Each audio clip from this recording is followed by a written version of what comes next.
todos sabemos, os corvos são os animais mais inteligentes do planeta Terra. Além de serem vistos frequentemente, resolvendo problemas de raciocínio lógico e pensamento abstrato, eles também podem apresentar uma grande variedade de emoções, que vão desde rancor, gratidão, luto e até mesmo culpa. Quando pensamos em exemplos de como a inteligência se manifesta nos animais, é comum que muitos pensem nos corvos como a melhor referência. E eles não estão completamente errados. Embora não muito estudado, um ótimo exemplo de referenciar seu intelecto é a necessidade de se adaptar e entender a ambientes e contextos. Com isso, é válido levar em conta os inúmeros indícios onde corvos podem ser vistos manipulando cadáveres de outros corvos, como uma tentativa frustrada de entender a morte. Isso só evidencia sua natureza intrincada. Particularmente, me sinto triste pelos corvos, pois, ao experienciar a morte, talvez seja possível que por um breve momento possam sentir ou intuir a finitude e obter uma leve percepção do eu, mas sem nunca atingir uma compreensão completa. Isso cria um paradoxo doloroso, um tipo de luto sem resolução. Em termos humanos, seria algo como perder as lembranças sobre algo ou alguém que você amou profundamente, e sem perceber, você se vê falhando em tentar relembrar essas memórias, não importa quantas vezes você tente.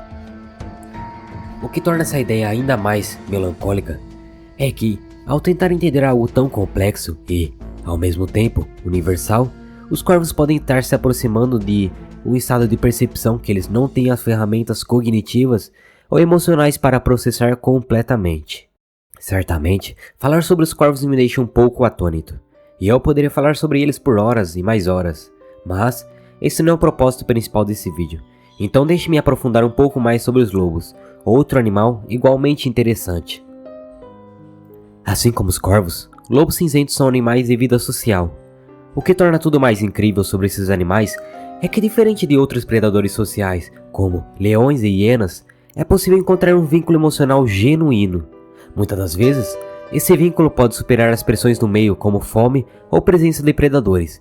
Essa estratégia vai além de simplesmente garantir a sobrevivência imediata, pois, como são animais que não se reproduzem rapidamente ou abandonam suas crias, pode ser vantajoso manter até mesmo indivíduos jovens ou debilitados, pois esses, enquanto vivos, podem acumular muito mais experiência do que lobos recém-integrados à matilha.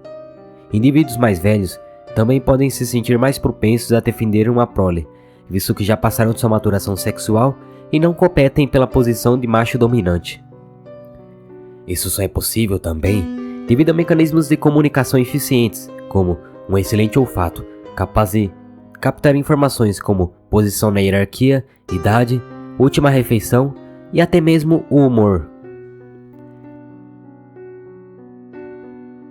E o segundo mecanismo presente nesses animais é um cérebro capaz de processar informações e emoções de maneira muito eficiente, o que faz os lobos animais extremamente adaptáveis. Basta olharmos para fora das nossas janelas e observarmos o quão rápido cães se adaptaram ao convívio com seres humanos. Na verdade, muito pouco se foi feito para chegar a esse resultado, em particular, oferecendo uma diferença real menor que 0,2%. Isso vai além de uma simples transição de espécies. O que muitos não sabem é que na verdade muito pouco se foi alterado desde que lobos foram domesticados, sendo cães uma extensão natural dos mecanismos adaptativos dessa espécie. É incrível o quão adaptáveis lobos podem ser, e na verdade, talvez esse seja o segredo para sua sobrevivência. Ao se manter em uma posição segura, lobos podem rapidamente contornar barreiras ecológicas e se adaptar a mudanças no ambiente. E agora que sabemos um pouco mais sobre esses animais, que tal retomarmos com o tema principal desse vídeo? Comecemos pelos corvos. Embora a sociedade atual tenha uma opinião muito positiva sobre os corvos, no passado, eles foram considerados por muitas culturas como verdadeiros mensageiros da morte. E na verdade, isso não está completamente errado. Deixe-me explicar. A relação entre lobos e corvos se baseia em uma simbiose estranha. Corvos muitas vezes são vistos sobrevoando grandes matilhas em busca de alimento. Quando encontram uma presa em potencial, eles podem sobrevoar sobre ela ou vocalizar de forma a chamar a atenção dos batedores, que por sua vez, são muito perceptivos. Uma vez que encontram a presa, eles costumam persegui-la de maneira persistente, desferindo mordidas consecutivas até que a presa deixe de oferecer resistência. Em seguida, os lobos costumam comer até não sobrar quase nada, mas ainda podem tirar alguns fragmentos da carcaça, como pele, restos de carne e tecido ósseo, como cartilagem e ossinhos muito finos.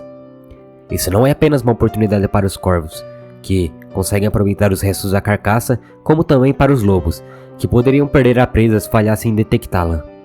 Uma vez alimentada, a matrilha passa a ser mais seletiva ao se alimentar, deixando mais restos e gerando uma pressão positiva para os corvos.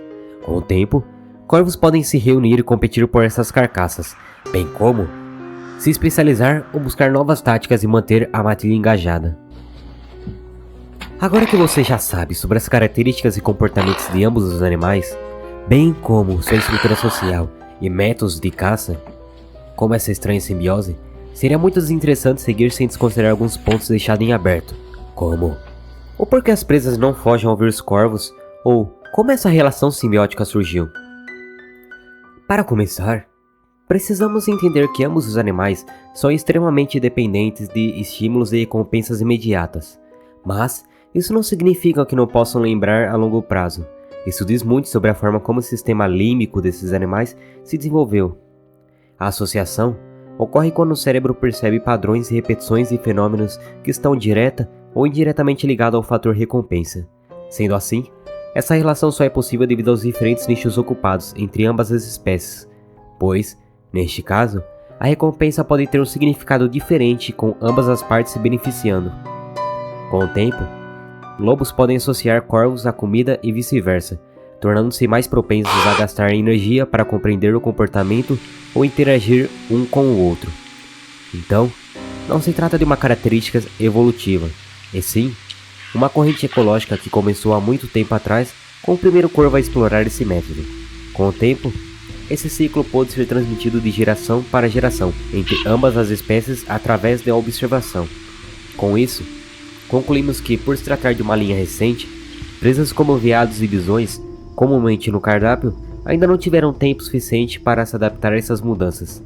E, embora essa corrente pareça contra-intuitiva, sendo prejudicial à saúde do ecossistema, ela na verdade não é tão ruim quanto parece, pois, com o menor número de herbívoros, a vegetação não dependente desses animais pode se recuperar rapidamente, e, mesmo com um aumento na eficiência de predação, especialistas argumentam que certas presas podem perceber o déficit populacional em sua espécie, gerando uma maior pressão reprodutiva, motivada por uma maior taxa de recursos disponíveis.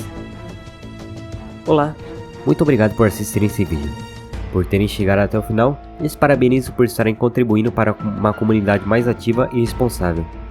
Considere nos apoiar com seu like e inscrição para que possamos continuar trazendo mais conteúdo para o canal.